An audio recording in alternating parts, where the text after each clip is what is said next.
Running behind. Here we go. All right, guys, what's going on? Tuesday, November the 30th, 2021. Hope you're all doing well. Excuse me as I get the whiteboard going. Appreciate you all tuning in. Sometimes I like to play a little game of mine I like to call Beat the Clock when we're running around like crazy and I'm trying to do a million things at once. And I guess sometimes that just makes you late to your own show. So, here we are. Tuesday, November the 30th. The beginning of this show really is just a microcosm, or better yet, better use of a word, a representation of what college football looks like right now with the madness that is going on across the transfer portal, coaching changes, our own head coach's name being thrown in a coaching search. It's been pure craziness. But again, want to take your questions, comments, calls. 843-790-3377. That's 843-790-3377. So I get the whiteboard going here. I don't know. What's the messaging today? Oh, actually, I know. Dang it! I need my freaking towel. I have the perfect one. All right, whiteboard's going to be a little dirty, but this one just hit me. This one just hit me, and some of you won't agree. Some of you won't agree, that's for sure, but it's okay. We can agree to disagree. We can agree to disagree. We can agree to disagree here. We want Spencer Rattler.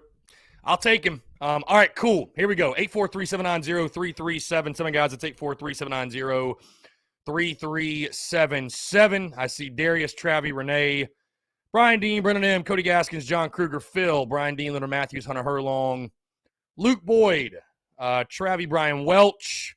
What is going on? Appreciate you all tuning in. Also, if you're in the Big Cock Club Discord, over to TDC Questions, the TDC Questions channel, to be sure that your questions are answered. Again, guys, got a lot to get into here on a Tuesday. I can apologize for the madness at the beginning of the show. Like I said, sometimes I just get going in the morning, lose track of time, and I play a little game I like to call Beat the Clock, where I get everything set up, get everything rolling. Sometimes the audio stuff, a lot of moving pieces, a lot of moving parts here. But we're here, we're live, we're rocking, we're rolling on Tuesday. Again, 843-790-3377.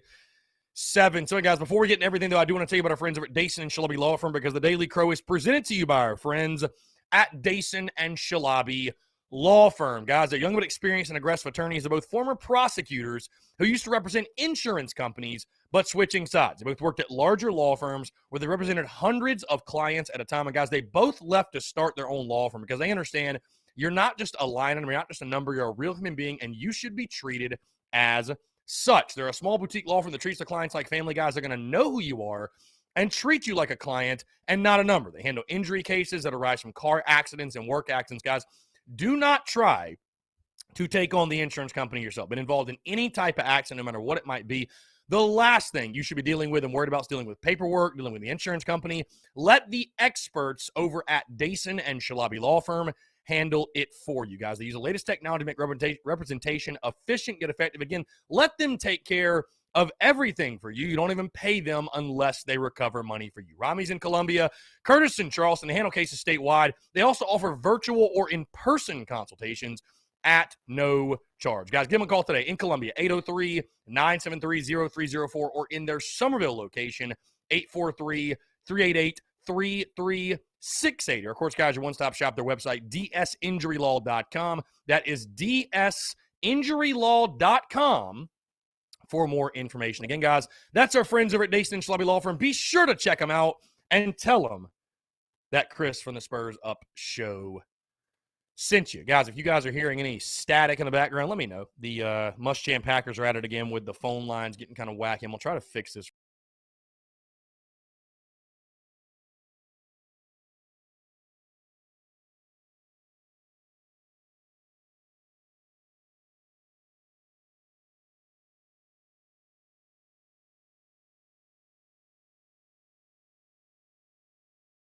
All right, good. We should be good.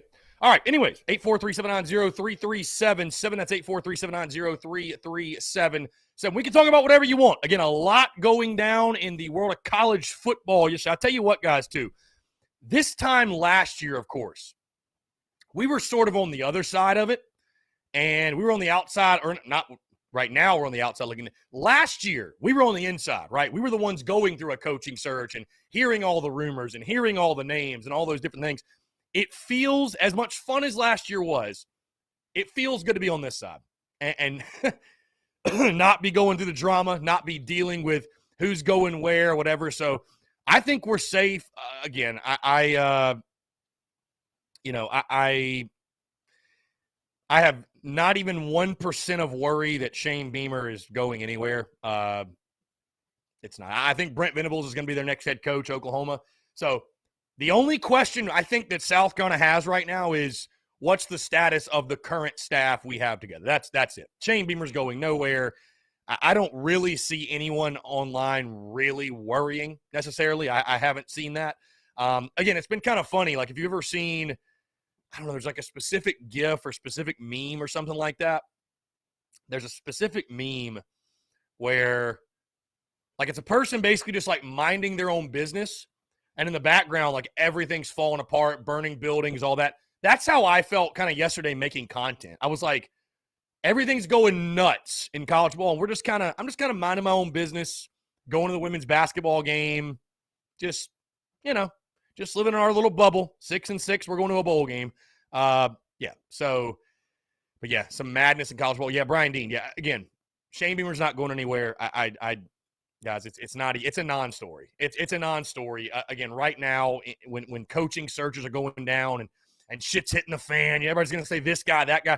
Everybody's going to be a name on a list. Shane Beamer's not going anywhere. I literally don't even have a single concern. I really don't. So, we're good. We're good. And but it is fun. It is fun to watch the madness. And there have been some very interesting changes. Obviously, Lincoln Riley to Southern Cal is the one that's just shaking all of college football. Brian Kelly to LSU is a very strange dynamic. I do want to acknowledge, by the way, Savannah Webster saying that ain't no feeling. Yeah, I was at the game last night. Aaliyah Boston's just a monster, which nobody thought that game was ever going to be in doubt. And I think South Carolina went on like a 32-0 run or something like that. So, all right, let's jump to the phone lines here. Call from Derek. Derek, what's up, man? How are you? Hey, man, I'm good. I guess, like they say, the early bird gets the worm. That's it. That's it. First of all, I want to tell you thank you so much for your podcast. Believe it or not, it helps me throughout the day to get through my day. So I really appreciate all the content and everything that you're doing, because as a truck driver, these roads look the same, but I look forward to listening to your comments and commentary and all of those things. I appreciate that, man. Thank you. Thank you. Thank you. The first thing I want to say is that Shane Beamer, and that's really what I called about. This guy's only been on the job not even a year yet. But the mere that his name is being mentioned by Tech, I saw something with Oklahoma, which is shocking. Do you think if he has a decent year next year, because he's only making 2.75, which is a lot, well, considering how his money is going up, do you think we should pay him more, like $5-6 million range, even though he's only had a small body of work, because of the way that he is, their eyeballs on him, and the way that the program is moving in the direction that we hopefully is going to be? Because I just think that I don't want to lose him if possible. But do you think that we should take that leap and just say, you know what? You haven't proven yourself, but their eyeballs on you. Shouldn't we do something like that to make sure that Shane, you love it here, Oklahoma, if he wanted, Oklahoma could take his contract right now. We all know because they're blue blood, and he could be out of there and probably double his income, his salary in Oklahoma. But I'm just curious as to, should we make an investment like this? Because, I mean, the money is only going to go up. 2.7 is going to be assistant, coordinators, offensive or defensive coordinators money. And if they start coming to see what we have, they're going to want our guys. And I think we need to take care of Shane now and then worry about it later. If we have to regret it, it is what it is. The college sports, these guys are making tons of money. I'm just worried about, are we looking at this thing in a progressive state, and should we just go ahead and just make the investment, even if we don't know what we're going to get in return? I think I'll listen to what you got to say, but brother, once again, I really do appreciate you helping me and other truck drivers to get through our day, because, bro, you really help us. You have no idea. I really appreciate it. And I appreciate the call, my man. Thank you. And seriously, appreciate the kind words there from Derek. So the question really revolving around, should South Carolina considering raising Shane Beamer's salary because of, obviously his name in year one is coming up for, the Oklahoma job, the Va Tech job. And again, how serious is it? I don't know. But either way, his name is coming up, which I think we should look at as a major compliment. I mean, Oklahoma thinks highly enough of him where if Shane Beamer was still there, there's a good chance that he would be getting that job and he would be Oklahoma's next head football coach. Again, the almighty dollar does speak, and Shane Beamer loves it here. It's his dream job. But yeah, certainly, I don't know when that time will come. I know most Gamecock fans, they'll tell you, Derek, that we're too quick to give extensions, right? You gave one to the last coach and it blew up in your face and you had that crazy buyout, whatever. But, you're right, man. The almighty dollar speaks, and coaches are only going to continue to make more and more and more and more.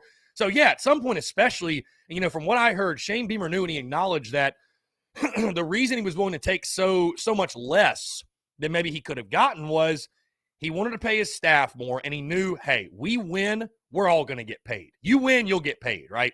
But certainly, again, the almighty dollar does speak. And if it's year 2, if it's year 3, and he's making 2.75, he's making $3 million, and some school is, it sounds crazy, but if some schools want to come by and say, hey, we'll give you $8 or $9 million a year to come coach our football team, well, I'd tell him he was kind of crazy not to take it. It's life-changing money.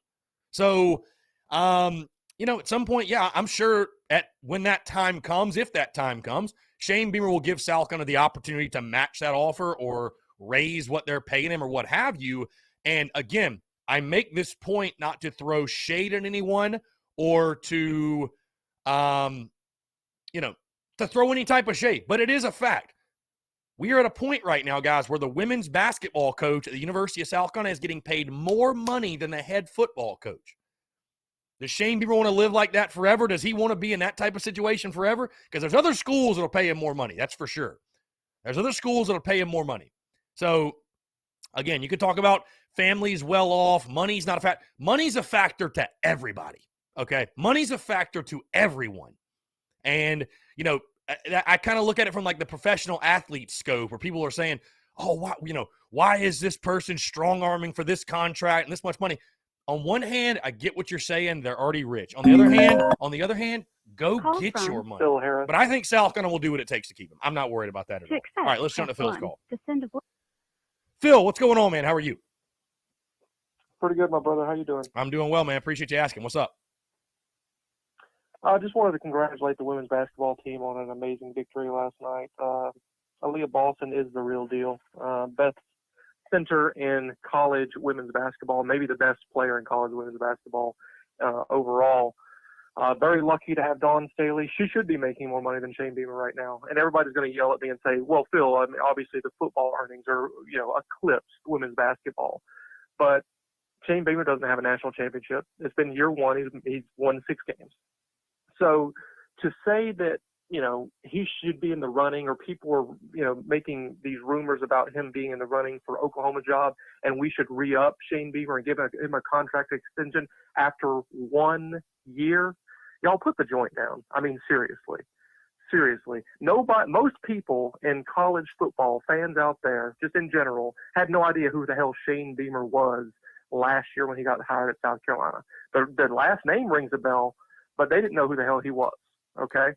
I'm talking about on a national scale. Obviously, everybody at South Carolina knows who he was. We've got a great coach. There's no doubt about that. But what university is going to come in and, steal him from South Carolina in next year or the year after that? Even if he does, let's say he wins 7 games and then maybe 8 games, what program is Shane Beamer going to go to that is bigger, or that he's going to be offered to that's bigger than an SEC program? Notre Dame? I don't think so. I mean, they're going to hire a coach this year. So to say that we have to re-up him so he doesn't get stolen away from us or something like that, that's insane to me. I mean, he's won 6 games. That's great. He just got blowed out by the biggest rival. He's made some mistakes too, guys. I mean, I'm on the Shane train, but there's some glaring mistakes that he's made. And obviously he was going to make them because he's a first-year head coach.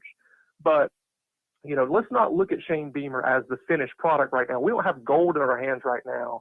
We've got, something else. We've got territe in our hands right now.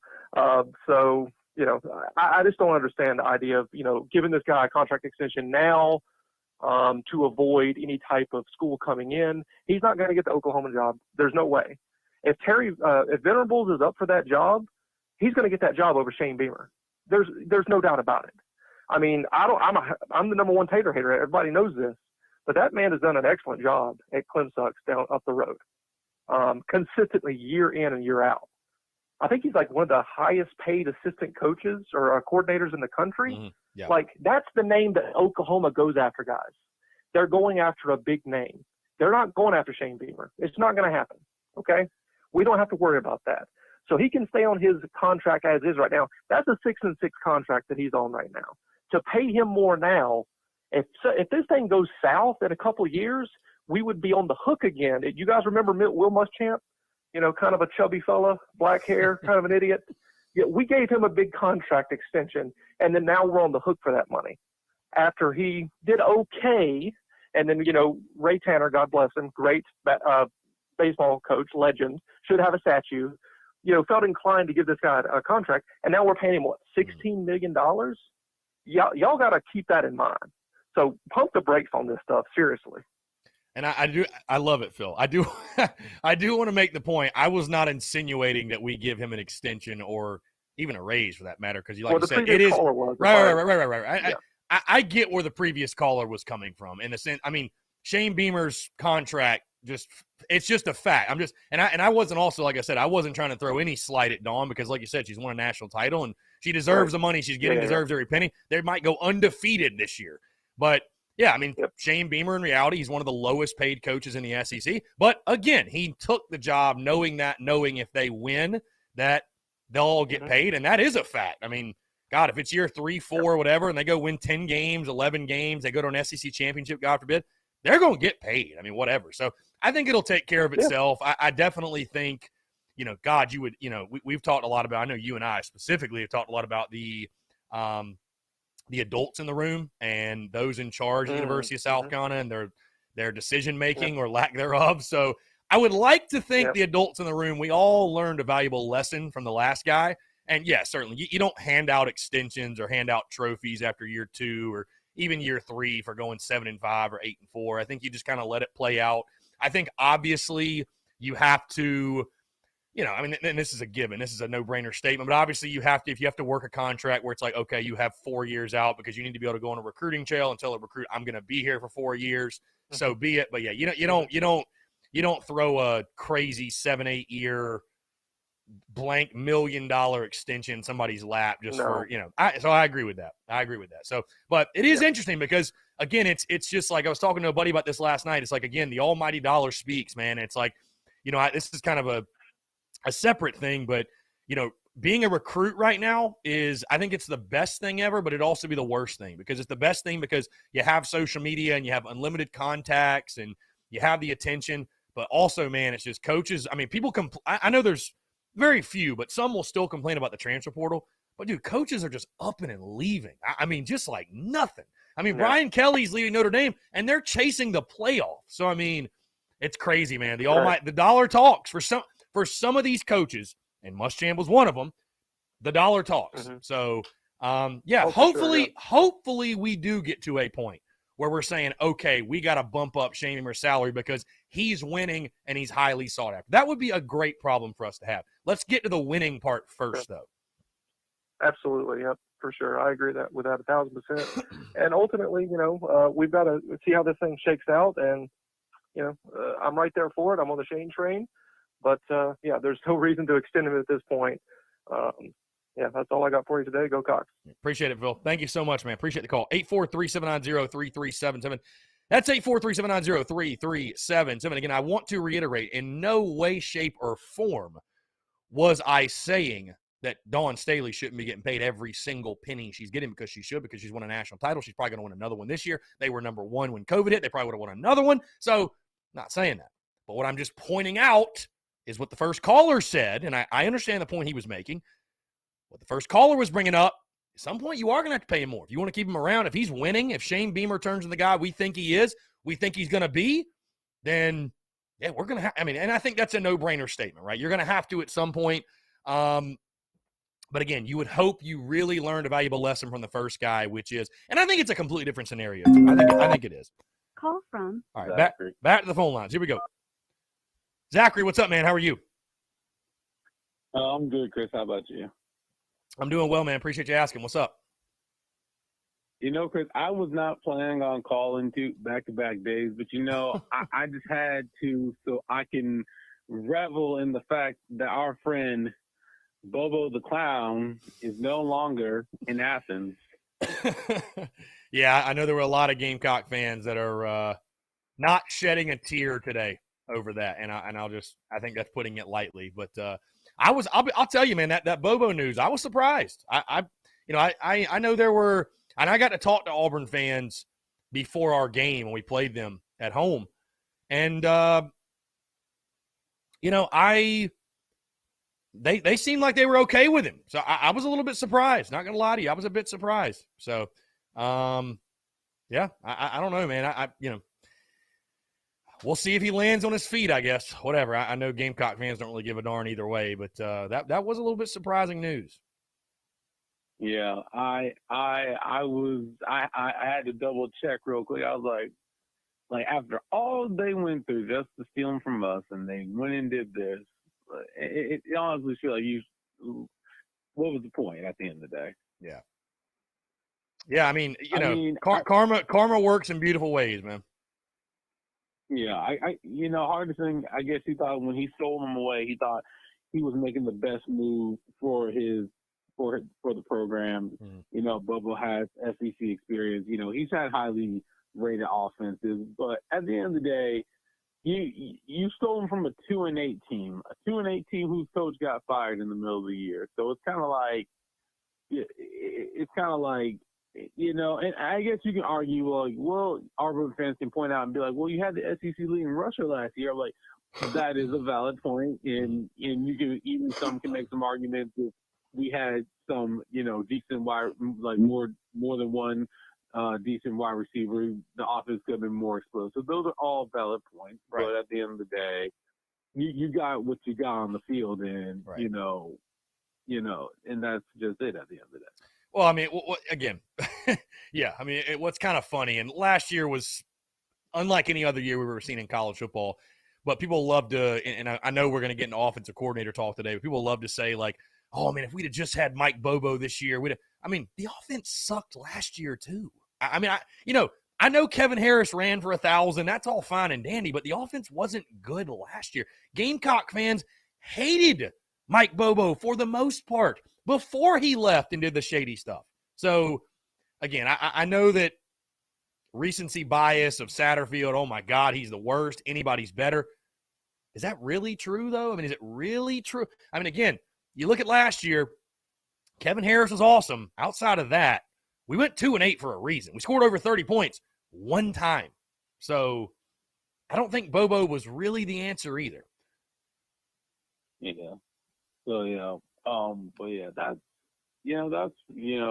it really was. Everyone's pointing out that I really did see that some people were like, I think it was after like the Texas A&M game like that, but someone pointed out, man, this Bobo offense looks great. I'm like, but we went 2-8 anyway, so does it really matter? Right. Like, it kind of feels like people, recency bias is always a thing. And, Of course. and I get the frustrations with Satterfield, but at the end of the day, I'm willing to give him another year. If Shane wants to pull the trigger this year, I'm fine. Whatever Shane decides to do, I'm fine with it, because at the end of the day, he makes the money to do this stuff, and we don't at the end of the day. And who knows? Maybe if they hit the transfer portal hard, and some of these new guys end up taking out the way they do, maybe the offense can look the way it's supposed to look. Maybe it's the whole thing of they don't have the Jimmies and Joes to match the X's and O's. Who knows at the end of the day. Yeah, no, I agree, man. Yeah, again, we're going to talk about that a lot today, and I talked about it a bit on the show yesterday. Talked about it a lot on the show today with Alex McGrath, and I mean, again, that's something I know we're going to continue to go through, and Gamecock fans will be anxiously waiting whether there's going to be a change or there's not going to be a change. So, we're all just kind of waiting and seeing, man. It's the beauty of the coaching carousel that is in college football. Yeah, and another thing is too, I know you did not mean that Dawn Staley didn't deserve her money. I think everybody knows Dawn Staley deserves her money, and if there's any idiot out there who doesn't think that Dawn Staley deserves their money, I don't know what to tell them, but I know that Dawn Staley deserves her money. Everybody who has a working brain cell knows she earned her money. She's worked her tail off to get this program to where it is, and Shane Beamer knows if he wants to make more money than Dawn Staley, he has to work his butt off to get the program to where it is. So I'm not really worried about all the Oklahoma rumors and VT rumors. I'm not really worried about that, because I think Shane likes what he's doing here. I think he knows the direction he's got this program going in.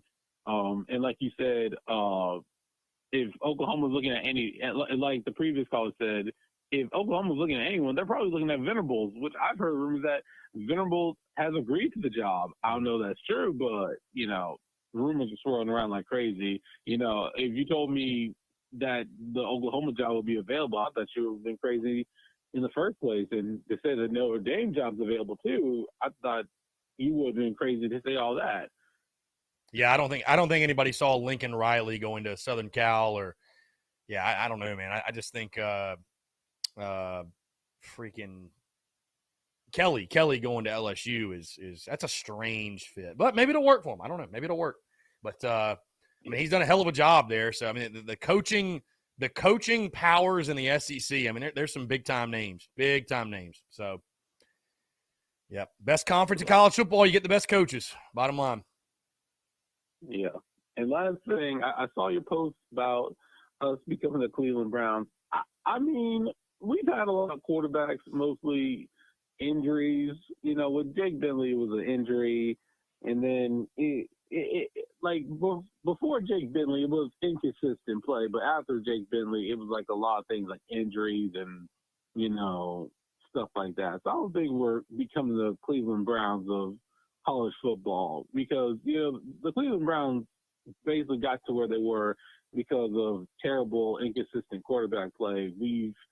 Until Jake Bentley got there, it was really just inconsistent play. Then hit the Jake Bentley era.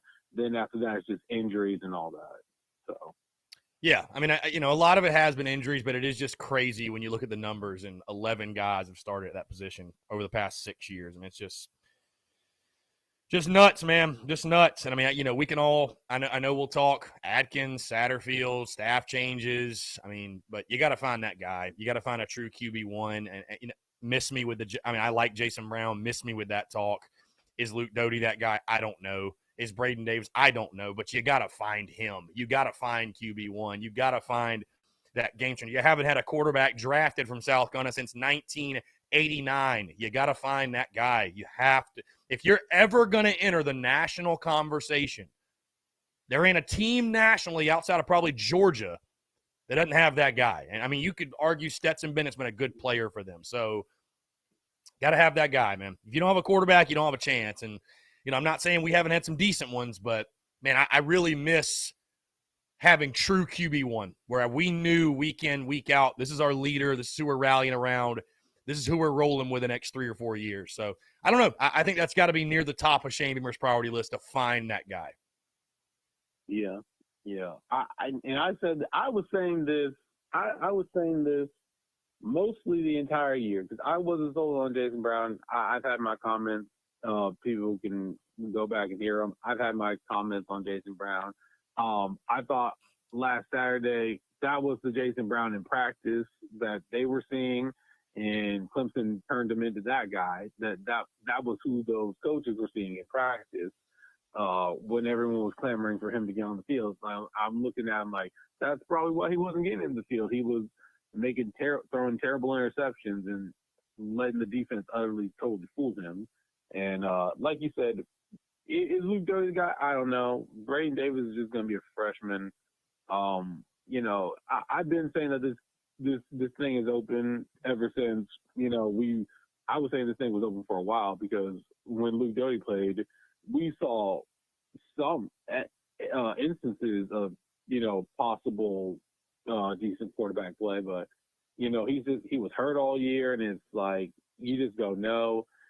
Jason Brown's entering his last year of eligibility, and I think that Clemson game left a bad taste in everybody's mouth. I think the Jason Brown wave's kind of gone down, so it's kind of like, who do you have? Yeah. He's playing one of the best defenses in college football. And I got nothing bad to say about Brown. I mean, what he did against Florida and Auburn will forever live on as, 2 awesome games and 2 great games in Shane Beamer's first year. But, finding that guy going to be a priority. Also, offensive line would help. So, but, Zachary, man, I appreciate it. Always great insight from you, man. I appreciate the call. All right. Thank you, Chris. Thanks, Have man. a good one. You too. 843-790-3377.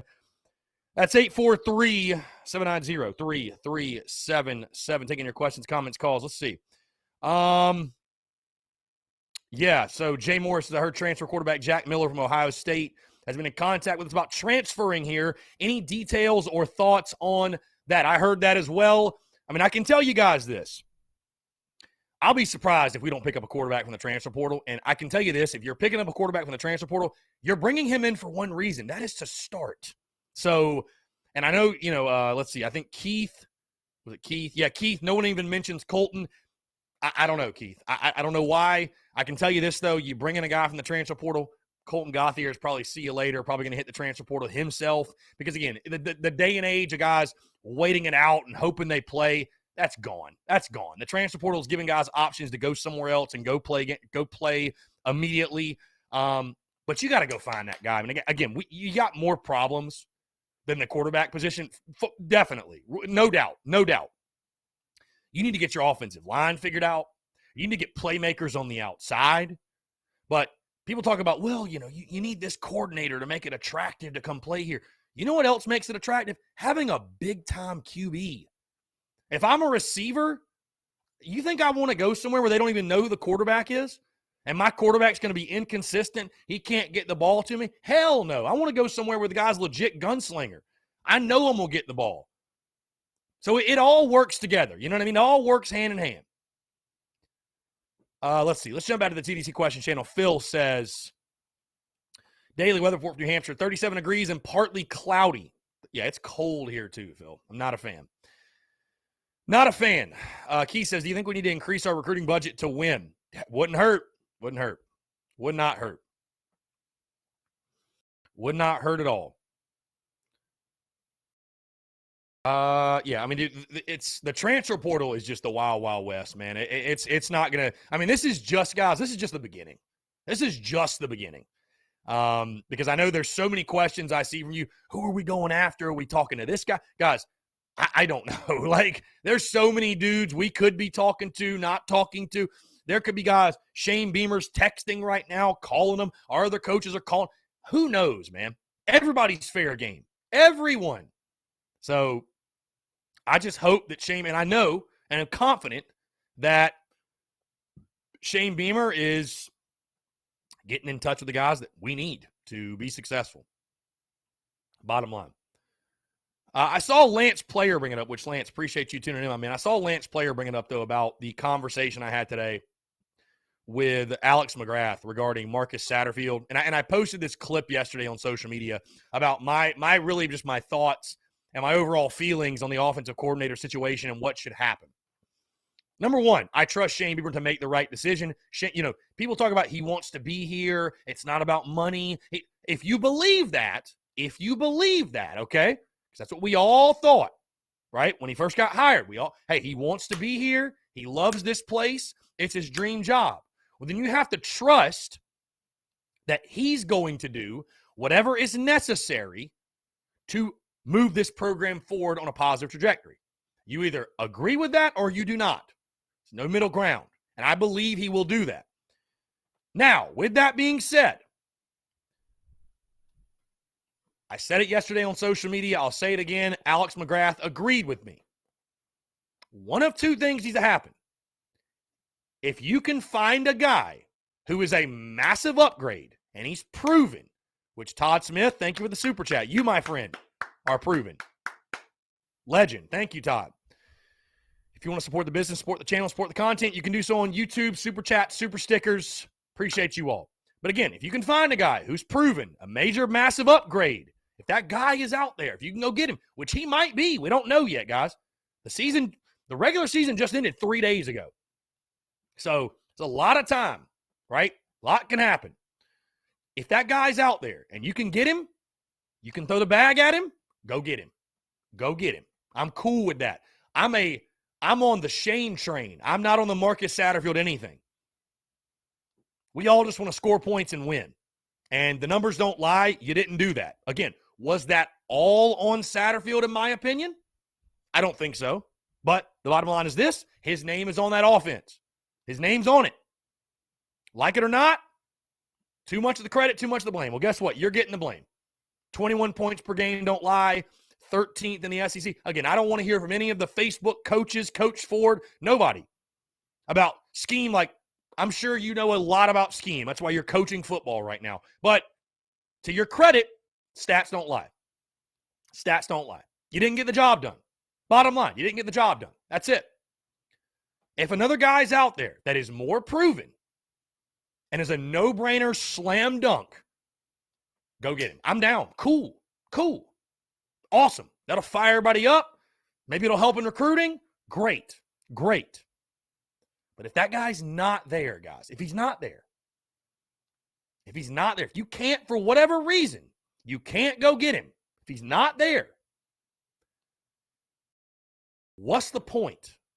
What's the point in firing Satterfield? Because if you fire Satterfield and you bring in a Satterfield 2.0, he's unproven, it's a flyer hire, it's a huge risk. What did you accomplish? So again, I got no issues if you're fire Satterfield, I got no issues with it. Again, my point has simply been, you better make sure, because I tell you what, if you get it wrong again, I mean, you guys tell me. What would you think if Shane Beamer hired another guy and we suck on offense again next year? Well, then what are you going to think? Oh, God, he can't identify an offensive coordinator.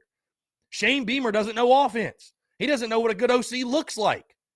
So you better make sure, if you have any doubt that the next guy is anything other than a slam dunk, you bring back Satterfield. If you have any doubt. Because if you mess it up again, you're done. Your ass is grass to a lot of the fan base. You cannot mess it up again. I think fans are very on edge and are even more impatient than they would normally be due to what we went through for 5 years with the previous head coach. So, again, got no issues if you want to fire Sat. Go ahead. Go ahead. Whatever. Go ahead. Hey, results-oriented business, and we sucked on offense. Go ahead. But if there's not a better option, guys, I mean, if you're calling for Satterfield to be fired, but then you promote Justin Stepp or Kimry to OC, and I like both these guys. I love both those guys. But I will be pissed off if that happens.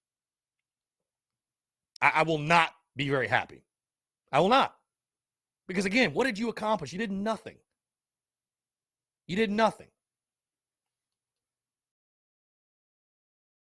I mean, honestly, guys, gun to head, if you ask me, would you rather get Spencer Rattler or get a new OC? I'd rather get Spencer Rattler, personally.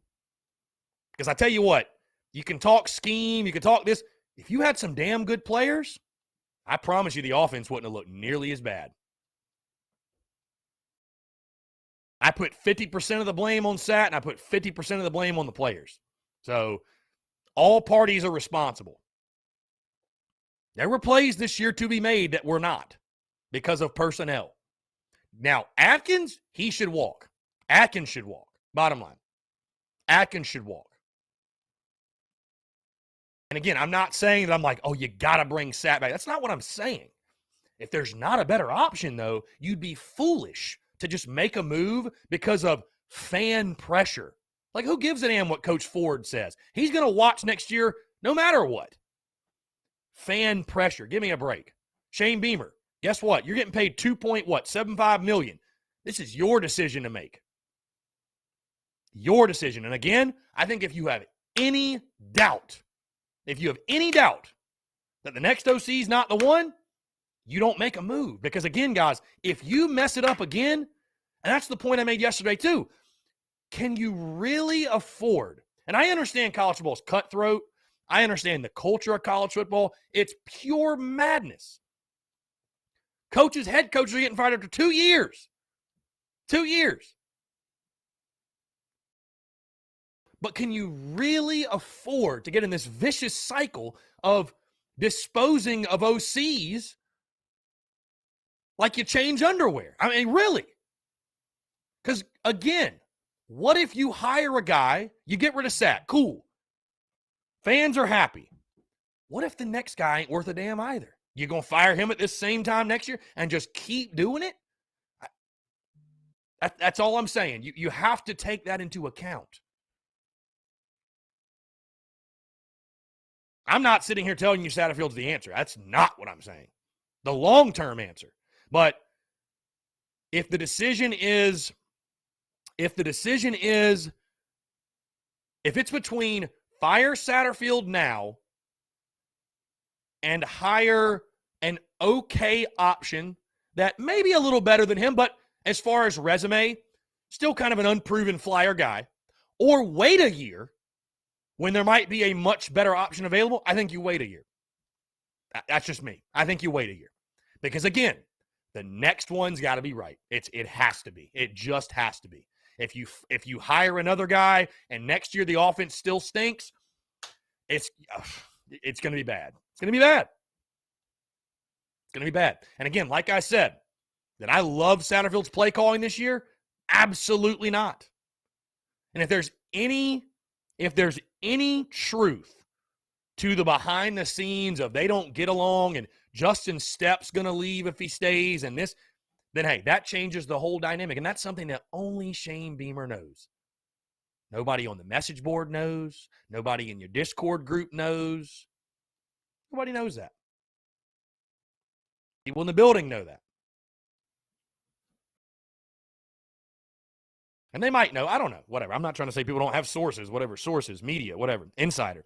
But it's dangerous to make those type of assumptions. So, again, you got to trust Shane Beamer. You got to trust Beamer. That's why you're paying him $2.75. That's why you hired him in the first place.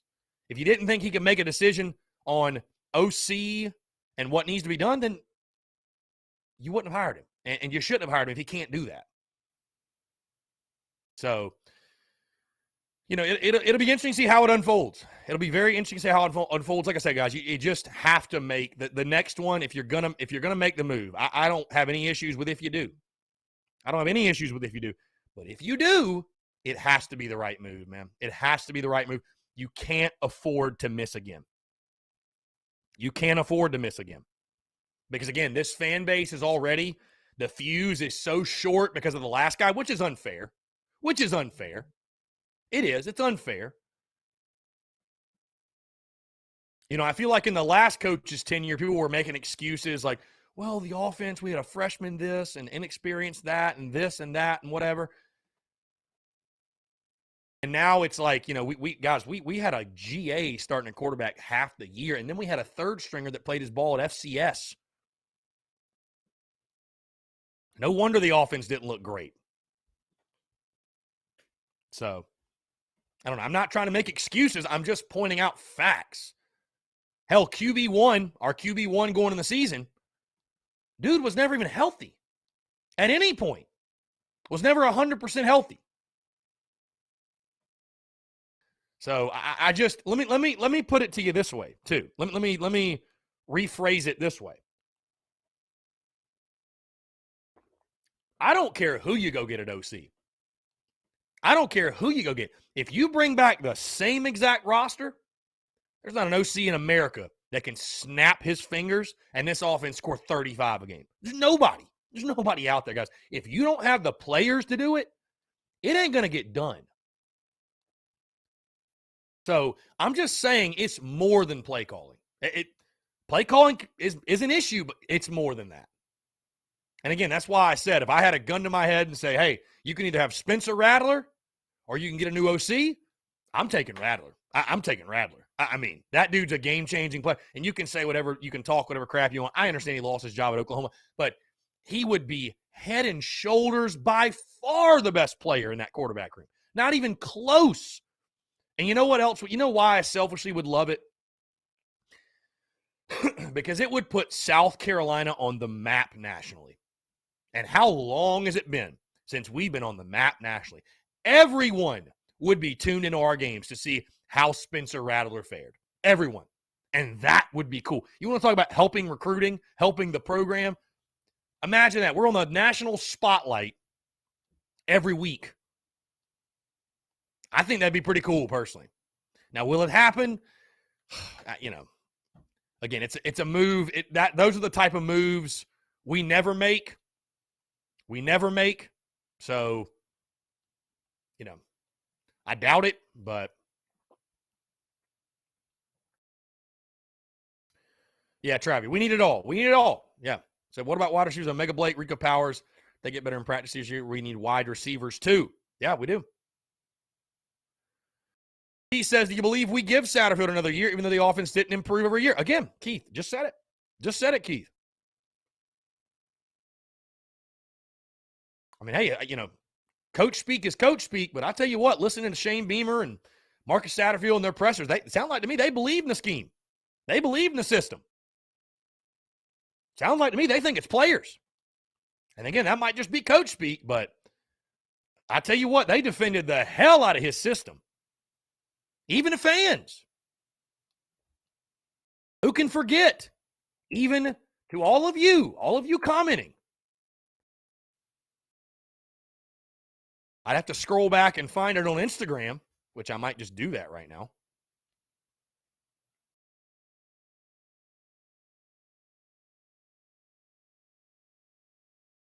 Might just do that because it was after the Vandy game. It was after the Vandy game. Not that far away. Let's see. Let's see.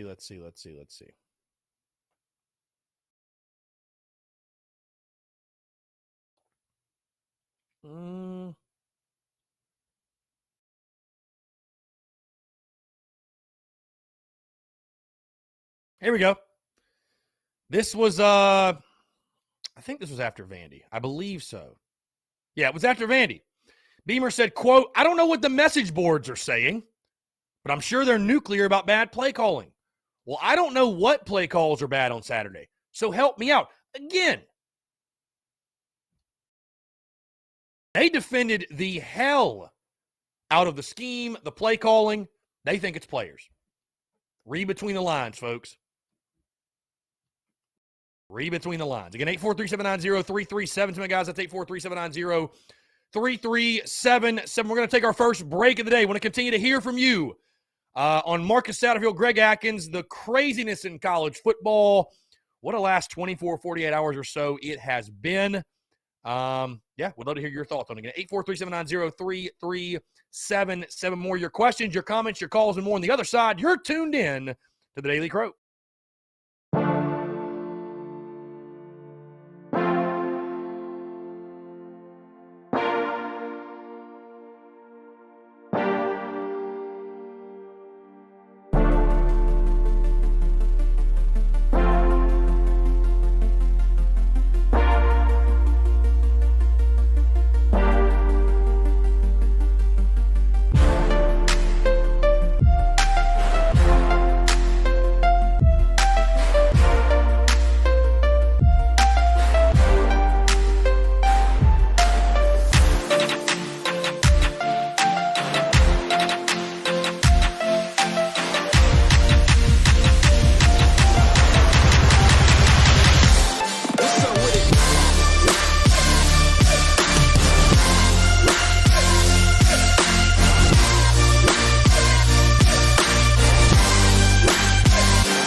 All right, guys, we're back. 843-790-3377. That's 843-790-3377. Taking your questions, your comments, your calls as well here on this Tuesday, November the 30th, 2021. Guys, the last day of November. Where has the time gone? We're about to go in the last month of 2021. About to be the Christmas season. You're about to see, by the way, the setup tomorrow. Probably going to look a little bit different. So, let's see.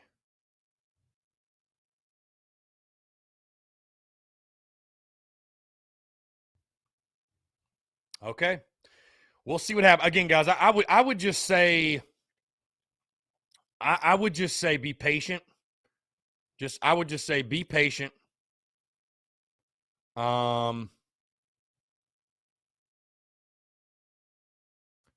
Things are going to happen. I would have to think. Things are going to happen. I will be shocked if it is the same exact coaching staff this time next year. We'll put it that way. The same exact coach that going into the season. We'll put it that way. Again, things are going to happen. Again, 843-790-3377. Guys, like I said, last day of November, we're going to have a little bit of a festive setup back here. A little bit of a festive setup as we go into December. Yours truly, I love the Christmas season. I do love the Christmas season. So, let's see.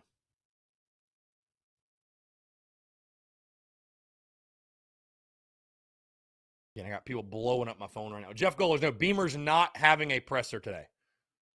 Beamer is not having a presser today. Nope. No game, no presser. No game, no presser. Again, 843-790-3377. Keith says it will take more than a year to get the players he needs for his offense. Indeed. Let's see. JB, easy for the staff to blame the players. Fit the system to the pieces available. If you can't do that, you must not be very good at coaching. How does Iowa and Iowa State continue to compete with low-star players? They are properly coached, and a system is designed for the resources in place. They also don't play an SEC schedule, but I get your point. Savannah Webster, I'm okay with giving Sat one more year to get the recruits in. If we still fall flat next year, then it's got to be a change. Indeed. Coach Ford says, 1 o'clock Eastern, Satterfield's still employed. Even does not seem capable of flipping the switch. If we're waiting on him to get some mysterious job offer, shame on us. We are not an employment agency. I don't know what to tell you, Coach Ford. I don't know what to tell you.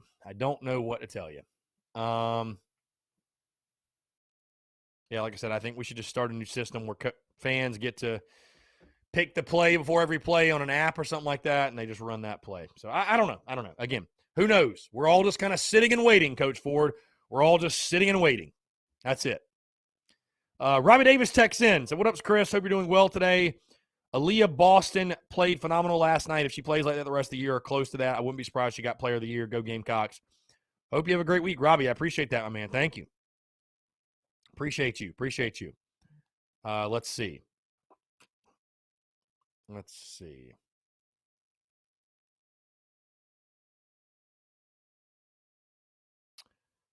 It looks like Walton Recruits tweeted this morning.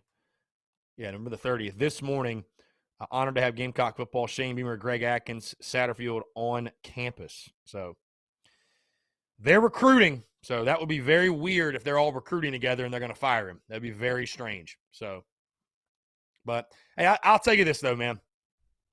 I'll tell you this. If you want to jump ship because they keep Satterfield, then so be it. I mean, whatever. I'm not gonna try to convince you otherwise, Coach Ford. That's fine. It is what it is, man. Again, I've spoken my piece on the OC thing, and if they feel like, if they believe in the system, they believe in the scheme, and they feel like bringing him back is in the best interest of Gamecock football, who am I to argue? Again, only time will tell. Shane Beamer knows what's on the line. He knows his job will be on the line. If Satterfield's offense doesn't come through, guess what? He knows his job will be on the line. So he knows his job will be on the line.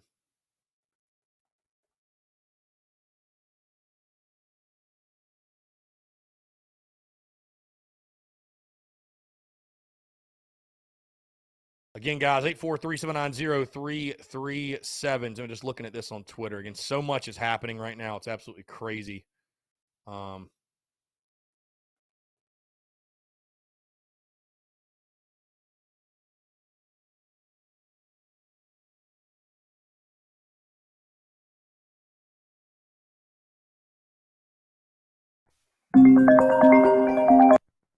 Got the from phone lines here. Skyland Davis. Skyler, what's up, man? What's up, brother? Not much, man. Just hanging out. What's going on? I just feel like the board don't want South Carolina to win. That's what I feel like. The board doesn't want South Carolina to win. That'd be pretty backwards, wouldn't it? I mean, your board of trustees are Clemson fans and Clemson alumni. You don't have one alumni on your board of trustees.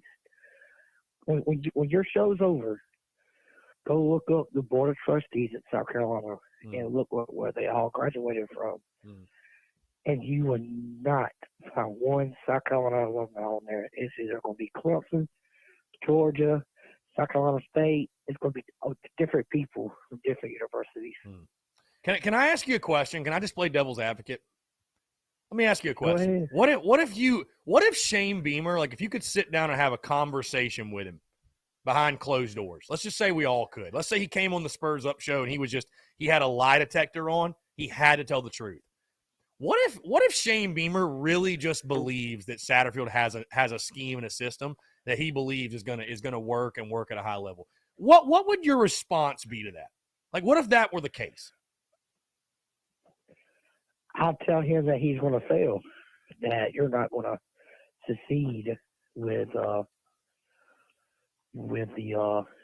scheme and offense. And this is just a rumor. Right. Nobody knows it's true, but right. I mean, I only bring that up. I only bring that up because we don't know. You know what I mean? Like, we don't know, but we're all assuming buddy ball and money and the board. Like, what if it is Beamer? That's just like, I actually believe in the system and we just need better players. Well, I kind of believe it's the board. I'll tell you why after this statement. It's just a rumor. I don't know if you heard it or not. Beamer called Spurrier for advice mid-season for help, and Spurrier told Beamer, "You're just not going to win with that offense. The offensive scheme sucks, and you're not going to win." And that could be true, and that could be a lie. Who knows, right? That's why it's called a rumor. I mean, I don't know, man. I don't know. But I do know this, and this is the truth. And I think your buddy told you at the tailgate too. Remember that? No, what's that dude's name with the long hair we tailgated with before the baseball game? I'm trying to think. He knew just as much as I knew about everything, about the board, about Frank Martin, about Ray I'm trying to recall. That was a while ago, Skyline. I'm not gonna lie. That was a while ago. He had a long. He was like longer hair. Maybe his Gamecock Noah. Is that him? Oh, maybe it was. I don't know. Maybe it was. I don't know. Okay, well, going back to the Frank Martin thing, this is why I believe it's the board. Ray Tanner wanted to fire Frank Martin, but the board told him no, that we just paid out all that money to Will Muschamp and his staff, and we just weren't going to fire Frank Martin. Now, the same thing is going around. We want to fire Satterfield, but we don't want to pay out the remaining of his contract, which is his buyout. And the board's telling us no. So again, I hear you. And I mean, I always appreciate you, my guy, and the behind the scenes. I take it all with a grain of salt because you never really know. But yeah, where there's smoke, right? Where there's smoke. Now you got people. If you keep inside the field, the fan count's going to drop because there are people out here that are saying if Satterfield's kept, they're not redoing their season tickets. There are players out here. And let me just say this. Let me say this because I've heard that too. Oh, the attendance is going to drop. Bro, to hell with them. People aren't packing the stadium anyway. So what difference does it make? We're not selling out games. Well, we're not selling. We didn't even sell out the season opener in Beamer's first game. So, I mean, what difference does it make? You know what I think we should do? Here's what I think we should do. To hell with firing the OC. To hell with firing the O-line coach. Let's take the money. Let's rip out all the bleachers in Williams-Brice Stadium and put fold out chairs or whatever. Let's just reduce capacity by like 15,000 because we're not filling it out anyways. To hell with it. You know what I mean? Then those 15,000 that don't want to come, then they ain't got to come. And then we ain't got to look at empty seats. How about that? What an idea that is. That'd be pretty cool. Yeah, I'd be comfy at the game. We'd have plenty of arm room, right? Cool. At least we can watch our bad offense in comfort. So I'm going regardless. You know me. No matter if we 0-11 or 12-0, I'm going to be in that stadium regardless. Right. I mean, listen, I don't care if people don't want to come. I get it, but it is what it is. I don't know. I mean, who knows, man? Again, it's still a long way to go. I would have to say, though, it wouldn't make a lot of sense to be out recruiting with a coach if you're going to fire the coach. Exactly. It wouldn't make a lot. I don't, you know what I mean? That to me would not make a lot of sense. Now, what does this mean for Justin Stepp? That's my question. But Stepp's out recruiting too. Stepp's out recruiting too. It's either going to be Clemson or Florida. Bro, Stepp's out in Texas recruiting. Yep. They're all out recruiting. Even Venables is still recruiting for Clemson, for which I try to explain to people. Venables is going to coach through the bowl game. He still has a job to do with Clemson until after the bowl game. Right. Huh. Again, it's funny, man. It's not even December 1st yet, and it's just, I mean, it's the whole month's going to be chaos. Whole month's going to be chaos. You know, it's funny. People always ask me all the time, how do you have, you know, they're like, how do you do TSUS every day? Like, how do you do a live show? How do you do a pod? I'm like, you would be shocked at how much there is to talk about. You'd be shocked. It never stops. It never stops in college football. And if you're going to fire Satterfield, he's not going to do it the first day or the first week after the season. Hell, they haven't even had end-of-year meetings yet. He's going to do it after the first signing period. That's when he's going to do it. Right. That's when usually coaches get fired. Yeah. So the drama, the plot thickens, my friend. The plot thickens. If you don't hear nothing, as the Gamecock fans listen, he's not going to come out here and fire a coach day 1, day 2, day 3. He has recruits that he has to get in. That Satterfield's recruited or Atkins recruited, or, you know, no matter who it is they recruited. And they feel like if they fire the coach, right, that these players they need are not going to come in and play football.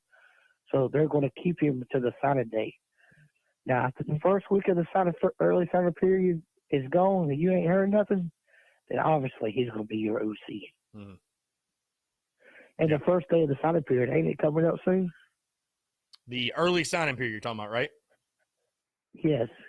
Early signing day is, well, I know when normal signing day is. December 15th. And the word is, and this is true, and I do believe it, Satterfield likes the NFL more. He doesn't like the college coaching. And he's trying to find a job. Because, you know, they're our buddies and they're best friends. And Beaver was in Sat's wedding. And I feel like this is true. This is my personal feel. That the Sat don't like college coaching. He likes to coach NFL. He likes to be a position coach in NFL. And he's looking for another job. So a school or an NFL team will pay the remaining of his contract to South Carolina. So we don't have to pay the buyout. And he don't have to pay the remaining of the contract if he leaves. So he's looking for another job. I do believe that. In the NFL. Right.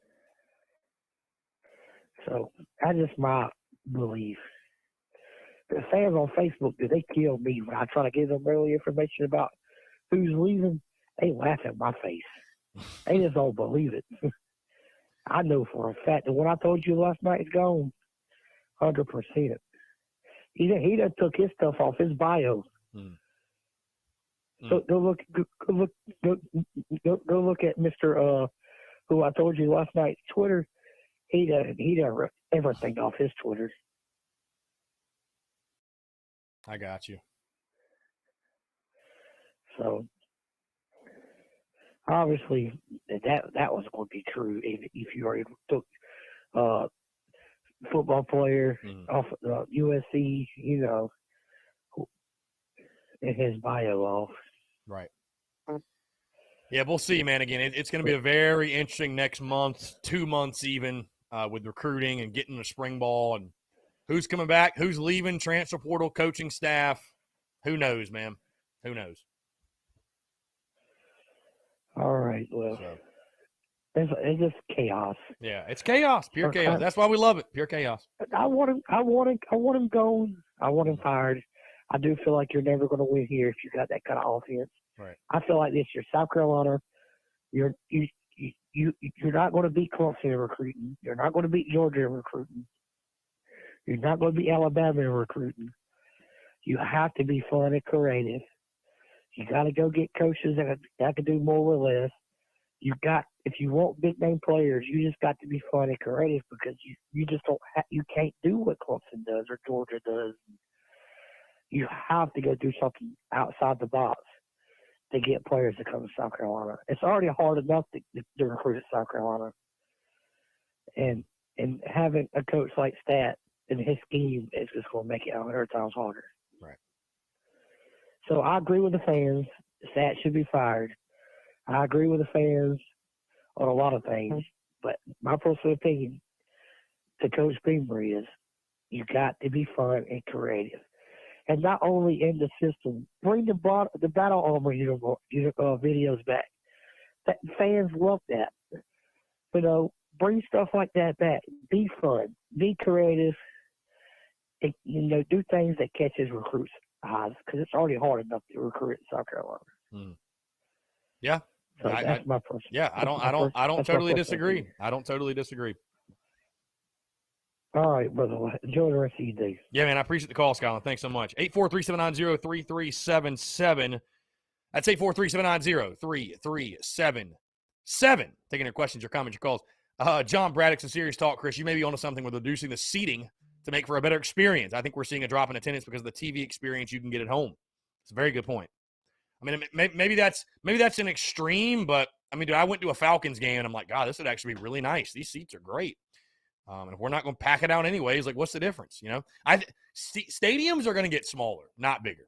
They're going to get smaller because there's so many ways to stream a game. There's so many reasons to not go, rising cost in attendance, rising cost in travel, and just rising costs in everything, right? Bringing a family to a game is brutal. It's brutal for a lot of people. So,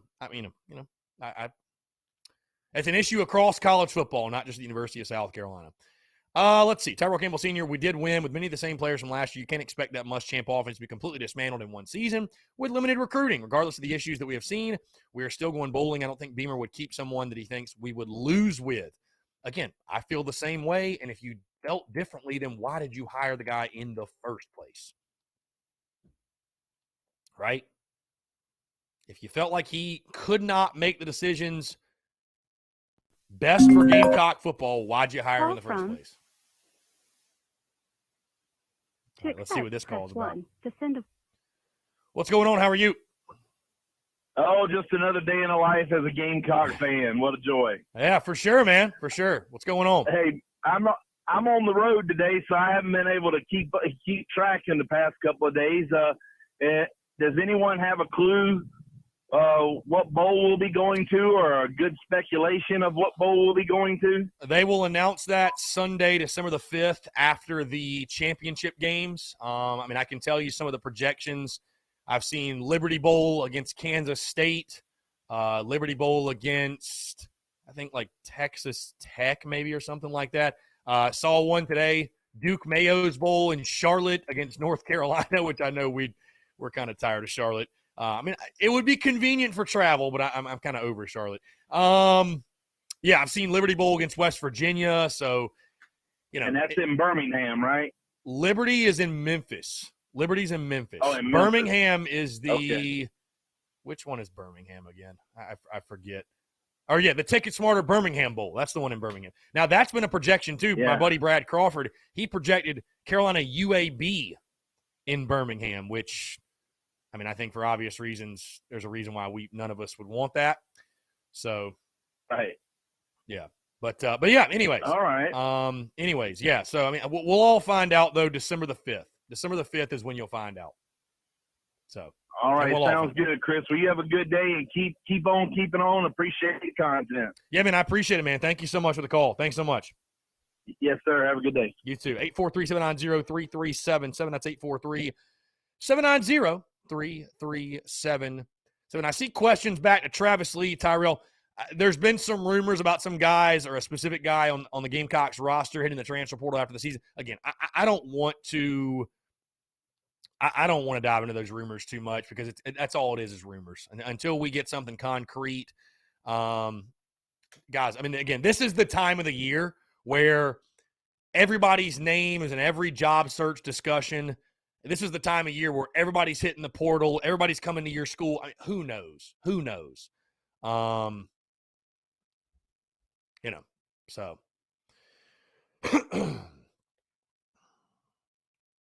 Let's see. Courtney Washington says, Chris, don't tell me you're scared of Charlotte after a few losses. I mean, listen, they send us to Charlotte. They send us to Charlotte. I mean, I got a lot of love for Charlotte, obviously. I got a lot of love for Charlotte.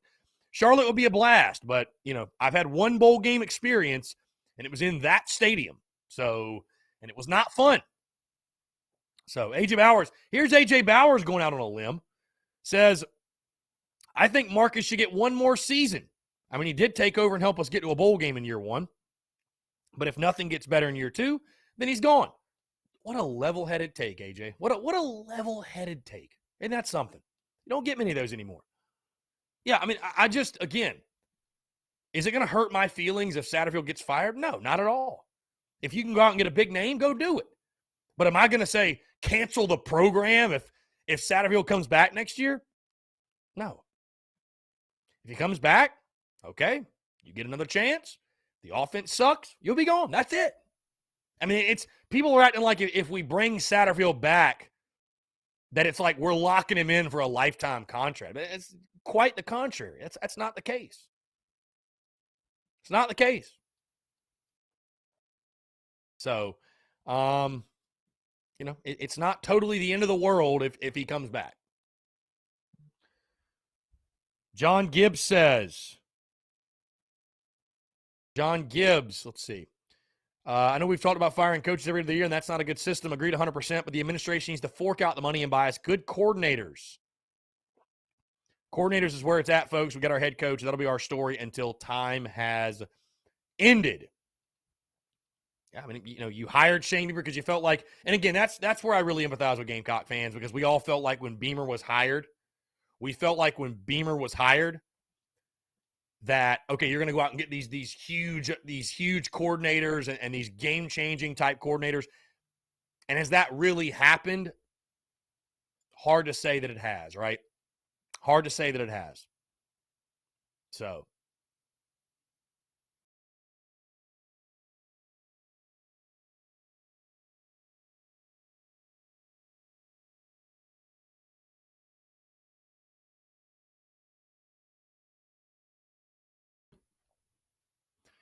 Let's see. Daddy-O says, this recruiting portal cycle should paint a picture of the next 12 months. Yeah, we'll see. Coach Ford says, then we're in year 3 with new excuses and new schemes. Well, Coach Ford will be. Hey, Coach Ford. I love the people that just think, oh, if you hire a new OC, all the problems are fixed. Not really. What if you hire a new guy and it still doesn't work? Again, like I said, if you have any doubts, you're patient and you don't pull the trigger yet. But again, like I told you guys, I wouldn't shed a tear if Satterfield was gone. I don't love Satterfield. I don't think he's great. I guess I'm just willing to acknowledge that he wasn't the only problem. Satterfield wouldn't have been nearly as bad an OC if we had some damn playmakers on offense that can make plays. Like, I love the people. I saw a tweet, somebody saying, those talking about wanting to go get Spencer Rattler in the portal, they're just crazy. We're overflowing with talent at quarterback. What are you talking about? What are you talking about? To insinuate anyone on our roster is like that guy is laugh out loud funny. Again, we're rocking, we're rolling, man. The takes are rolling in here on a Tuesday. Taking your questions, your comments, your calls, 843-790-3377. That's 843-790-3377. I want to continue to hear from you, your questions, your comments, your calls, and more on the other side of the break. You're tuned in to the Daily Crow.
All right, guys, we're back. Taking your questions, your comments, your calls, 843-790-3377. That is 843-790-3377. I'll tell you what, time is rolling by, flying by here on a Tuesday, man. Rocking and rolling with all the transfer portal rumors, coaching rumors, this rumor, that guy's flying here, that guy's going there. It's insane. It's madness. But you know what? I guess the beauty's in the banter, as we always say, and the beauty is in the madness of college football, and certainly that's what we have here. Again, guys, quick reminder, check out the podcast that dropped this morning, episode 547. Great conversation with Alex McGrath. I'd say one of our best of the season, to be totally honest with you. I thought it was an absolute blast. And I do want to say again, thank you to all those who support that show weekly with Alex McGrath. Truly do appreciate him. We concluded our third regular season. Of course, Alex and I will chat again before the bowl game and after the bowl game as well. And if there's anything that happens in between with coaching and stuff like that. But concluding our third season together, doing those Tuesday shows. And really appreciate Alex McGrath, man. Those shows are awesome. And again, I joked with him before, but I was kind of serious. You know, if you guys didn't like and appreciate those conversations, I wouldn't continue to have him on. So again, thank you all for the love and support. It's absolutely incredible, and yeah, really look forward to having him on again next year. It's awesome. It's a blast. It's a lot of fun, and I love the insight and the perspective that Alex McGrath brings to our Tuesday shows. It's absolutely awesome. Matthew Jones, who can we help? Who we got that can help on O-line? More recruits, current freshmen, or portal? Any hope? Matthew Jones, I think we have hope, but again, man, it's you're asking a lot of questions. Which guys? Dude, there are so many. There are so many players we could go get. Who knows, man? Just go get the best possible players available. That's it. Let's see. Lots of questions rolling in. Lots of questions. TDC Questions channel. Brennan M says, I wouldn't put too much stock in who's recruiting since Brian Kelly was literally doing an in-home visit for Notre Dame when the LSU news broke. We'll have to see, though. Fair enough. But that's a head coach, Brendan. That's a head coach. I don't know that. I mean, I guess Sat could just up and leave. I guess that could happen. That would be strange, but I guess it could happen. So.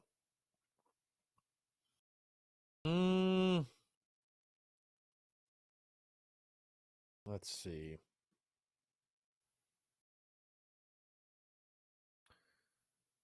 According to Washington, says Atkins is actually doing a pretty good job of recruiting. They have recruited some big-time offensive linemen, for sure.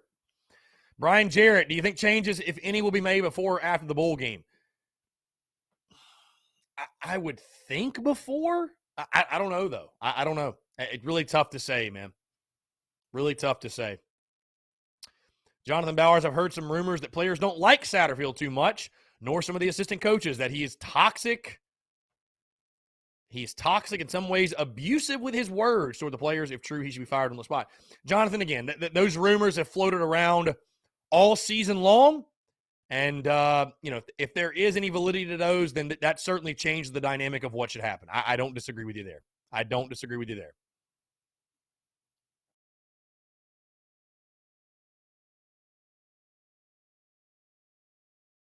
So, again, pictures posted this morning of Beamer, Satterfield, and Atkins all out recruiting, which, again, what does it mean? I feel like, at least my guess, if Satterfield was gone, would they be out recruiting together? I don't know. Maybe they would. Who knows?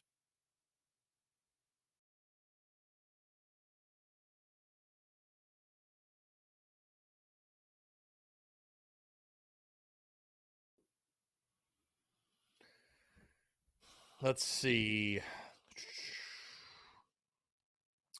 Coach Ford says there aren't going to be any changes. Beamer would have done it now if there were any. The time to be searching for the new OC is now. Take from Athletic Director Coach Ford. Justin says, my take on Coach is Beamer stays while White and defense stays. Offense, if Marcus leaves, okay. If he stays, gets another year, okay. Atkins definitely needs to go. I agree. Dude, I trust me, I agree. Greg Atkins needs to go. I don't disagree with that at all. So.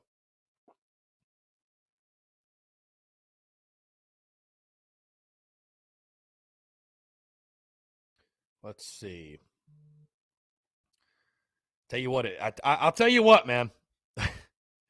I'll tell you what, the coaching staffs and all that, I mean, it gets people fired up, man. I appreciate it. I appreciate it. It gets people fired up. We got a text here. Do you think Clemson's defense is really that good, or would we just play that bad? I find it hard to think that we go out of town and beat Auburn and then not score a point against Clemson. Did we have a great game? No. Is Clemson's defense legit? Yes. Yes, they are. Yeah. Clemson's defense is legit. So I think it's legit. I think Clemson's defense is legit. No doubt. Let's see. You got another text here. With regards to Satterfield, from a fan standpoint, we want him gone, but really thinking about it from an unbiased perspective, a lot of the offensive problems were at the offensive line, and it disrupted almost every play this season. I feel like Beamer will give him a second season to prove himself. If Satterfield leaves this offseason, I feel like he'll be on his own.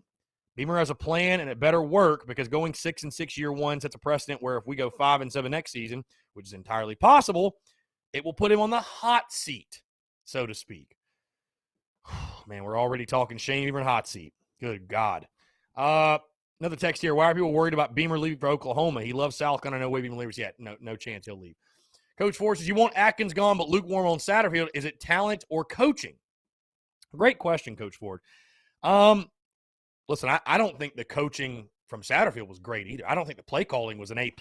I don't think it was, but do we also have talent deficiencies and need better players? Yeah, for sure.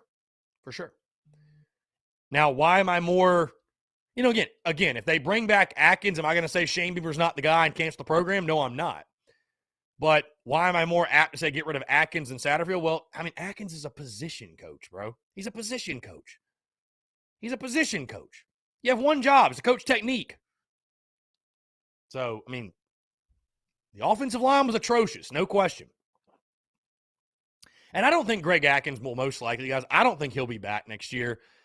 Just hearing, again, it's all rumors, but just hearing the stuff with his health and stuff like that, I'd be kind of surprised if he does make the decision to come back, and he certainly could. But I'd be a bit surprised. So let's see. Carter Bingham says, Coach Ford for OC. Indeed. Coach Ford for OC. Why not? No, again, here we go. Bottom line is this, okay? Bottom line is this. I am not on the, you got to keep Satterfield train. I'm not on the, you got to fire Satterfield train. And maybe that's an unpopular place to be, because in today's hot take world, one or extreme or the other. You need to be on one side or the other. And I know many of you expect me to be on the fire Satterfield train because of the Will Muschamp stuff. Guys, I'm really on the train of this one. I'm on this one. I'm all aboard the Shane train. You got to trust Shane Beamer that he's going to make the right decisions for Carolina football. I just want to score more points. I don't give a damn who the OC is. I don't give a damn who the O-line coach is. I don't give a damn who the quarterback is. We all just want to score more points. And again, I would ask you all this question just to play devil's advocate. I'm also not overreacting because it could still happen. South Carolina could still get a new OC. South Carolina could still get a new O-line coach. Guys, it's Tuesday, November the 30th. The season ended 3 days ago, the regular season. So, I mean, it could still happen. Now, if it's February and we still have the same exact coaching staff, then, hey, we'll be having a different conversation maybe. But sit back, let it unfold. Things are going to be crazy. I know a guy like Coach Ford really feels like he's missing out because this team's making a head coaching change and that one's making a coaching change. And I feel like Coach Ford's like, come on, I want to be in on the party. Come on. Let me in. Give it time. It'll happen. If it's going to happen, it'll happen. Maybe they're just out recruiting and they haven't had those discussions yet, Coach Ford or anybody else. Maybe. I mean, I don't know. None of us know. That's the fun part, I guess. None of us really know. Somebody made the point on Twitter, hey, Coach Beamer's with them recruiting. So maybe that's why he's with them. Who knows? Who knows?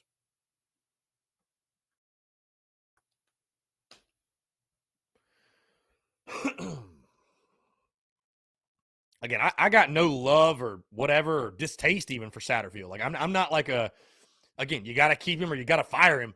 Just want to score points. Whoever can help us do that, let's do it. Let's do it. There were things I liked about the play calling at times this year. There were things I didn't like about the play calling. But I guess also, too, the only disappointing part of the offense this season was the run game.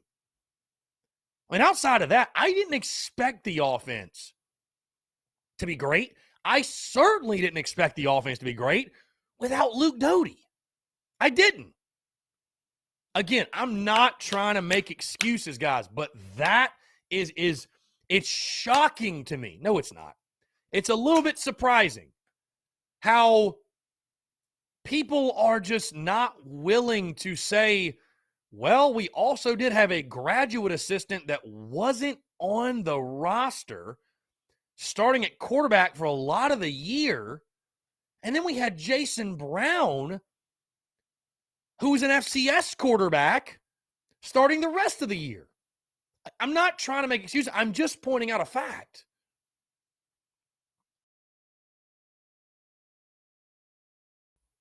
I mean, again, if you would have told me all those things and then told me what the results were, I'd have been like, I'm not shocked. I'm not shocked. That's why I think you're hearing these rumors with quarterbacks in the transfer portal. I'll be surprised if we don't get one. I will be very surprised if we don't bring in a kid from the transfer portal. And I think, guess what, guys? I think that's the reality of college football. If you want to be a big-time player and there's a guy out there that can help you improve your roster, improve your room, and he wants to come to your school, you'd be an idiot not to take him. You'd be an idiot. You'd be crazy not to take the guy. I mean, we need more than a quarterback. Don't get me wrong. We need a block on the offensive line, but I'm just saying, like,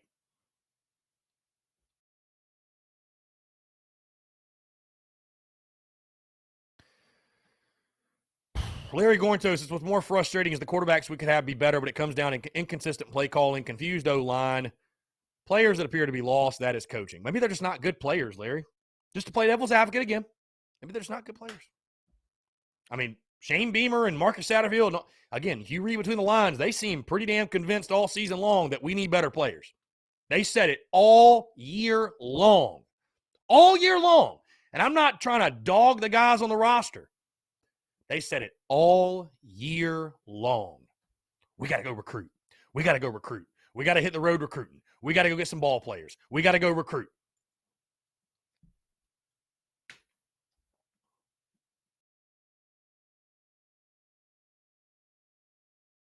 JB says that's deflection. Well, JB, that's your head coach. That's what. So do you believe him or do you not?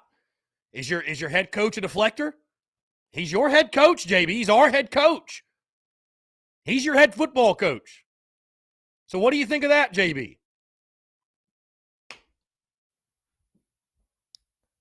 Again, I'm not like a Marcus Satterfield stan by any means, but I'm also not going to lead the Satterfield train because I also think we need better players as well. If we had better players and we finished 70th in offense, well, our OC is actually not that bad. Like, great players make great coaches. That is not me saying this. I didn't like the play calling against Clemson personally. I didn't like it. Too many dump offs, lack of creativity. We saw that other times. I didn't like it. But great players do make great coaches. You can lose football games with great players. You can't win football games without them. And you can't beat a defense like Clemson's without great football players. And we don't have them. Don't have enough of them. We don't have enough of them. Again, I was critical of the roster all season. And at times I damn near felt like, man, I'm like, maybe I'm being a little hard on these guys. Maybe I'm being a little hard.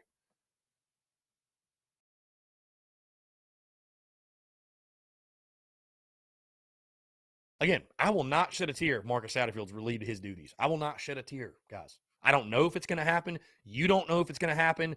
Joe Schmo Slapdick on the message board don't know if it's going to happen. We're all just sitting and waiting. We are all just sitting and waiting. And J Rock Media says, I understand people want to give Satterfield another year, which, again, I'm whatever. I just trust Shane Beamer. That's it. But he continues to say, I understand people want to give Satterfield another year, but the longer you wait, the further behind schedule you get. J Rock, I don't think it like destroys your program if he comes back for one more year. I don't buy that. I don't buy that. I don't buy that. I mean, listen, if he does come back and you don't produce yet again, he will be relieved of his duties and you'll go hire somebody else. And the earth will keep turning. The world will keep spinning. It's you'll keep recruiting. It's not like it's not a death sentence for your program if he comes back for one more year. Let's get rid of that narrative right now, because I know that's how many fans feel. If they don't get what they want, I want a new OC. I want Marcus Satterfield fired. And if I don't get it, I'm done. The program is headed off a cliff. No, that's not the case. You can kick and scream and bitch and moan and tune to the Daily Crow, and I appreciate you doing it. This is your avenue to vent. This is your avenue to vent. But the program is not headed on off some cliff if Marcus Satterfield ends up coming back next year. You went 6-6 and you're going to a bowl game in Shane Beamer's first year, guys. I don't give a damn how you did it. Again, I laugh and see some of the people saying, well, you'd have won 2 or 3 more games with a competent OC. You really think at any point this was an 8-4 or 9-3 football team? You're insane, bro. You're insane. How many times have we changed OCs? How many times can you change OCs? How many times?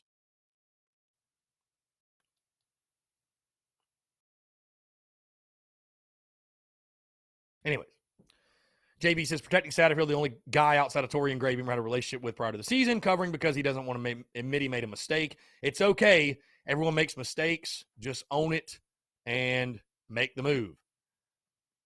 Sure, I guess, Jay, that's why he said it. I guess so, Jay, I guess. Man. I guess. Yeah, Scotty Griffin, why is everybody getting so high and so low? We're going bowling in Beamer's first year. Hey, I'm just happy to be going to a bowl game. Thank God we're going to a bowl game. On that note, folks, one more break today here on this Tuesday. We're rolling Tuesday, November the 30th. Continue to take your questions, comments, calls, because 843-790-3377. More of your questions, your comments, your calls, and more on the other side. You're tuned in to the Daily Crow.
All right, guys, we're back. Taking your questions, your comments, your calls. 843-790-3377. That is 843-790-3377. Questions, comments, calls. Doug Antley, God, with a hot take. Keep settling for a 6-6 bowl game. That's another problem. Doug, you're a Gamecock. You've settled your entire life. All right? So, year one of Shane Beamer, if I want to be happy that we're going 6-6 and going to a bowl game, damn it, I'm going to be happy. I'm going to be overjoyed. I'm going to be thrilled after what we've dealt with the last 2 seasons. Excuse me for being happy, for being bowl eligible in Shane Beamer's first year after going 2-8 a season ago and going through turmoil and the dumpster fire that was with the previous coach. I mean, we haven't been to 100 bowl games, man. Any year the Gamecocks make a bowl game, great season. I mean, honestly, call it for what it is. Good year. You didn't win your first bowl game until 1995, Doug Antley. Let's keep things in perspective. That's all I'm saying. All I'm saying. Let's see. Again, 843-790-3377. Less than 10 minutes to go, guys. Again, another quick reminder.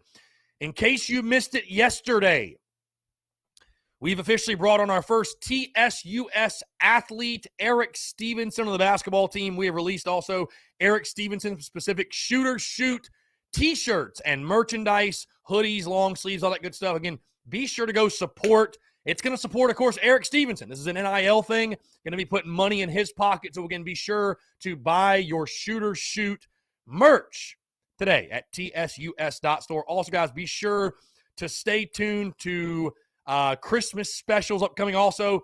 December the 8th. Keep that date in mind. December the 8th. If you're buying TSUS merch for Christmas, that is the date you have to order by to make sure that merch, to ensure Christmas delivery. So I'm going to be reposting that on social media because I know many people will miss that, but that's the date you want to keep in mind. December the 8th. Let's see. Caden Gibson, Rattler. What does this say? Rattler can come to Columbia and get on with TSUS. Absolutely. We got a text here.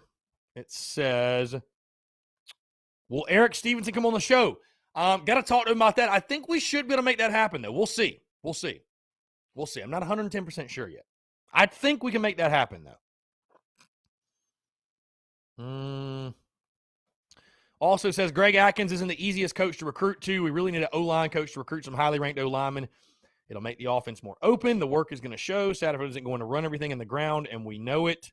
But coaches help with recruiting, and recruiting wins games. And every SEC coach knows, including our head ball coach.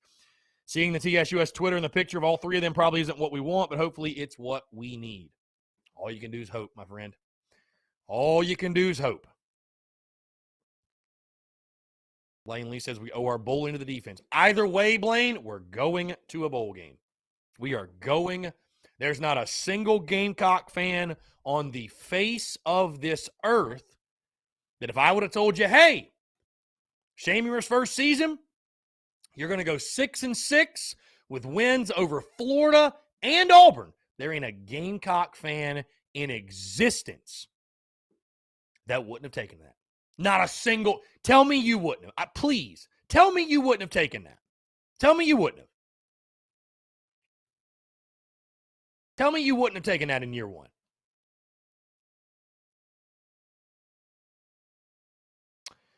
Let's see. Justin Martin says, Chris, what bowl game do you want to go to? Birmingham, Dukes Mayo, Gator Bowl, Liberty Bowl. Give me a bowl game in Florida. Give me it, dude, please. What's the one? The Gasparilla Motors Bowl. I think that one's in Tampa. Dude, I'd love that. I would love that.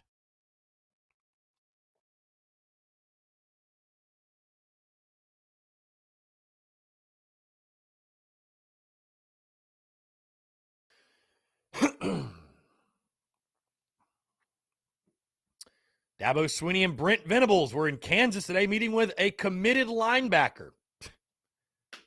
That to me, bro, that just to me seems absolutely insane that coaches would go out on the recruiting trail and like take another job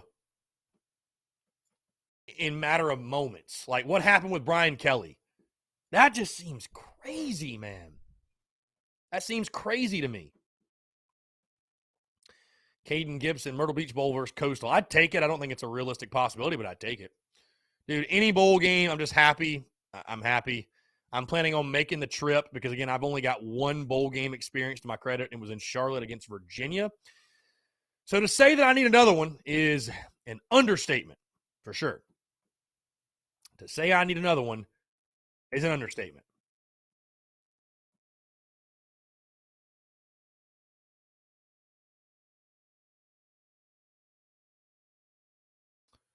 Let's see. Again, less than 5 minutes to go here on a Tuesday. Tuesday, November the 30th, 2021. Yes, TSUS is going bowling. I think the plan will be to go to the bowl game. That will be the plan. One more TSUS tailgate, eh? Why not? Why not? Let's see. It looks like Jalen Hazelwood has entered the train. Dude, so many Oklahoma guys in the portal. Go and get them. Go get them if you can. Go get them if you can. Cody Gaskin says, we need Sling Blade to come back on and talk about being fired. Oh, my God. I didn't even think about that. We really do. We really do. Somebody texts in, do you think Beamer should go ahead and shut down the OU rumors at his weekly presser? Well, he doesn't have a weekly presser, so I mean, whenever he speaks again, maybe he'll be asked about it if they haven't hired another coach by then. I mean, there's a decent chance they've already done that. So, let's see. Blaine Lee. Hey, the good news from all this is the pressure is on. What is Colo? What is COLO? Are you trying to say cola? What is Colo? I'm confused.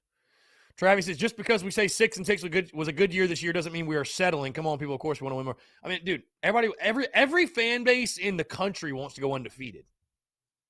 Right? But you got to have perspective. Beautiful thing. Perspective is a beautiful thing, my friends. Beautiful thing.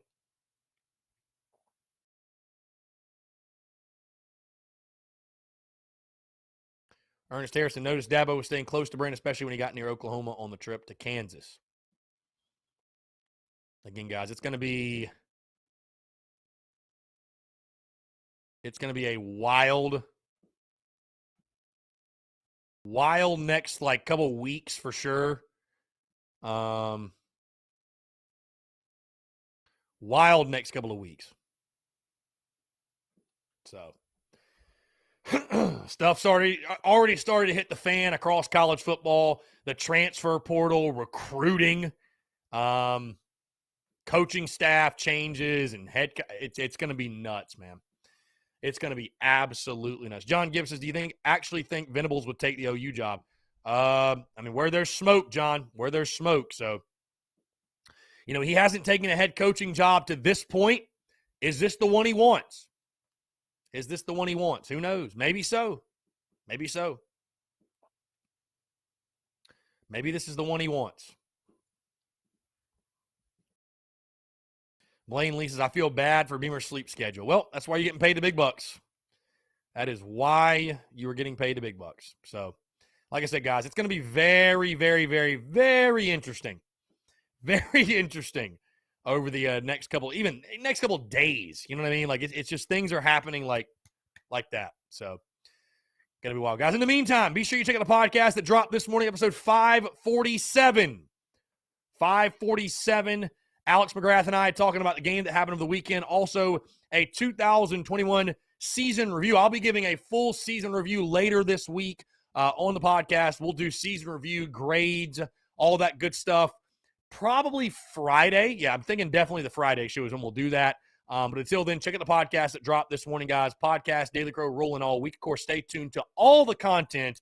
And, stay tuned because who knows? Who knows what's going to happen?